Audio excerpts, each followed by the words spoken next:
Hi guys, welcome to Airtime Studios, and today is the first weekly news show we're doing about theme parks on this channel. I'm sure you could guess that.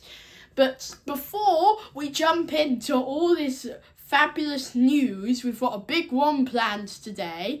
I would really like you to hit the subscribe button down below. It's a new black colour, so be sure to check it out. You just tap it, that's all you do.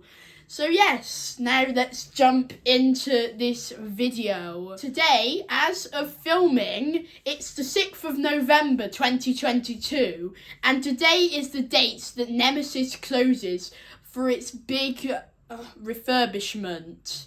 So today, Nemesis closes for a retrack for 18 months because there's loads of stress on the track because it's built in a massive pit. So Alton Towers aren't allowed to build above the tree line, which means they had to dig down so deep to make it go fast enough, as the tree line wasn't very high in that sort of area. So yes, it's going to be closed for 18 months. Now, if you want to find out more information about that, check out my video from earlier today about Nemesis's closure and what I would like for it to have in the future. So check out that video from today for that.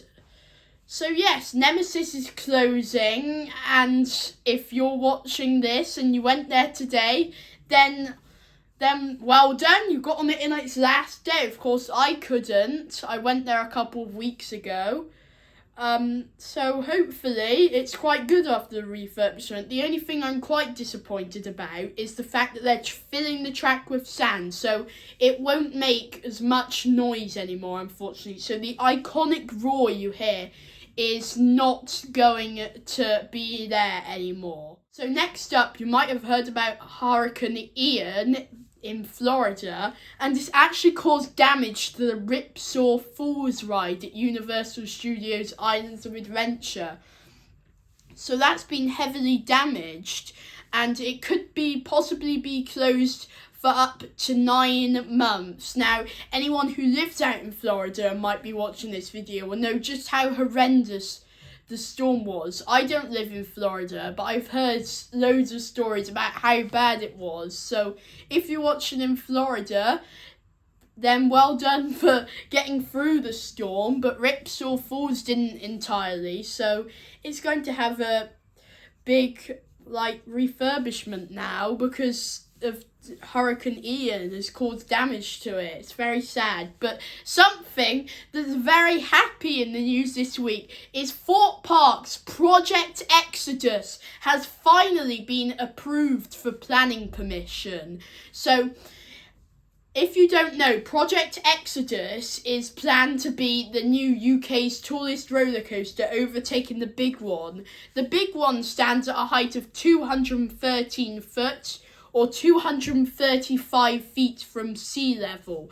Now, Thorpe Park's new Project Exodus is going to stand at 235 foot, or 236 foot, above sea level.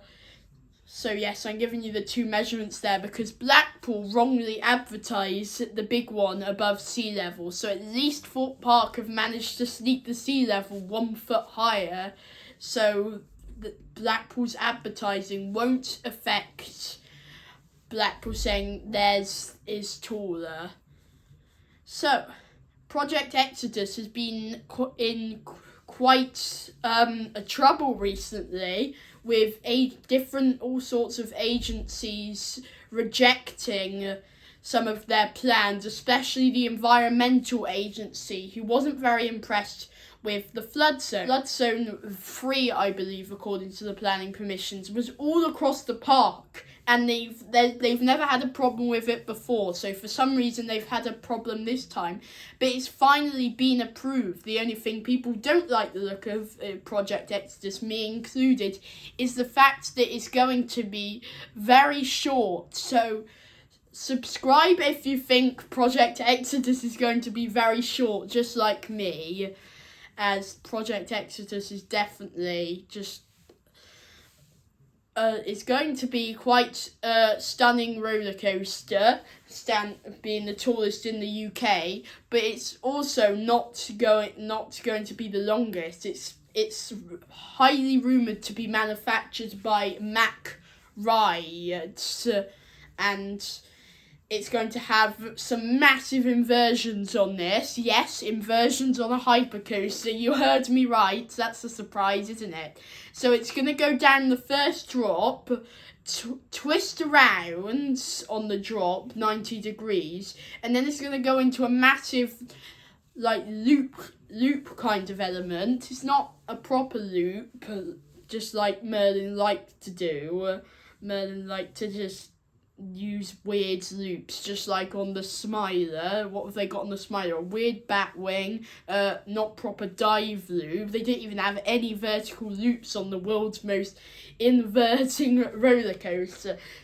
So yes, Merlin don't particularly like using normal, proper inversions these days, but it's been approved, and that's all that matters. It's going to be airtime, a splash zone. It's going to be very good to see exactly when Exodus opens. And I'm sure you guys will be very interested in what happens when Exodus opens as well. So the next segment of this video is the Apocalypse closure at Drayton Manor. So Apocalypse, their drop tower, with standing and sitting seats, is going to be closing as Drayton Manor are going more down the family route. So we've seen the Rapids come back. We've seen thingy that spins around and it thinks it's going to crash in with the other side. I can't remember the name for it, but I'll try to think about it for the rest of the video. So yes, it like one side spins and then there's another side so it's like this, something like that. I don't really know how to describe it. It's made by Sierra, manufactured by Sierra, and it's very cool off-ride, but not quite so good on the rides though. And the final part of this video is that most UK theme parks are closing this week for winter. So if you live in the UK, you'll know that loads and loads of theme parks close for the winter. There's not really any 365 parks. The closest one to being 365 is Blackpool Pleasure Beach, which I believe closes near the end of this month. But last year it went in December actually, so it could be December again. And then it opens February, so it doesn't have a very long winter season.